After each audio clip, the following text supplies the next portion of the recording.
ng bayan, maasahan anumang panahon. Magandang oras po sa ating lahat. Narito na ang pinakahuling update sa magiging lagay ng ating panahon ngayon at sa susunod na 24 oras. Sa kasalukuyan nga ay patuloy nating minomonitor ang low pressure area na nakapasok na sa ating area of responsibility. At huli itong namataan ng Pag-asa sa layong 340 kilometers hilagang silangan ng Virac, Catanduanes. At samantalang southwest monsoon naman ang nakakaapekto sa kanlurang bahagi ng ating bansa.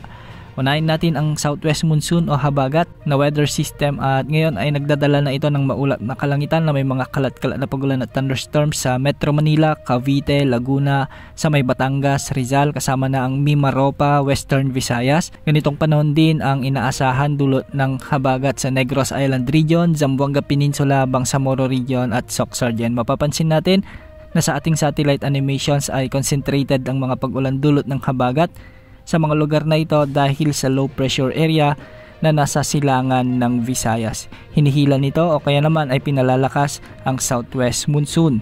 Dahil dito hindi inaalis ang banta o posibilidad ng mga biglang pagbaha o pagguho ng lupa lalo na kung may mga katamtaman ang hanggang sa malalakas na mag-ulan. Samantala dahil naman sa trough ng low pressure area na ito, asahan din ang maulap na papawirin na may mga kalat-kalat na pagulan at thunderstorms sa may Quezon Province, Bicol Region at ang nalalabing bahagi ng Visayas at Mindanao. Makikita rin natin sa ating satellite animations na halos natatakpan na rin ng mga kaulapan ang mga nabanggit na lugar. Kaya posible rin ang banta ng mga biglaang pagbaha o pagguho ng lupa lalo na kung may mga katamtaman hanggang sa kung minsan ay malalakas na pagbuhos ng ulan. Samantala sa nalalabing bahagi naman ng Luzon ay southwest monsoon naman na sinasabayan ng mga localized thunderstorms ang nagdadala ng mga pag-ulan dito.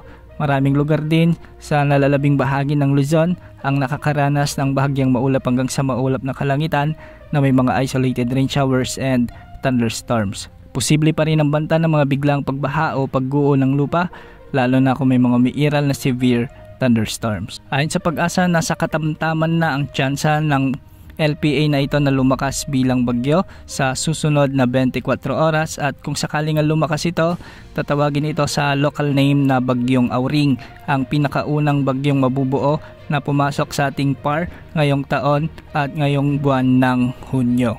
Sa mga susunod na araw ay kikilos ito ng hilagang kanluran. Hindi inaalis ang posibilidad na tatama ito sa mainland Luzon, kaya maraming lugar ang posibleng uulanin. Bagamat malayo man ito sa Visayas at Mindanao, hihilain naman nito ang southwest monsoon o habagat na magdadala naman ng malalakas na pagulan na posibleng magdulot ng mga pagbaha o pagguho ng lupa lalo na yung mga lugar na ilang araw nang nakakaranas ng mga pag-ulan. Manatiling umantabay sa ating channel para sa mga susunod na update ukol sa low pressure area na ito at sa magiging development nito kung ito ba ay magiging bagyo sa masusunod na mga oras. Yan ang update sa lagay ng panahon. Ito po ang weather update ng bayan, maasahan anumang panahon.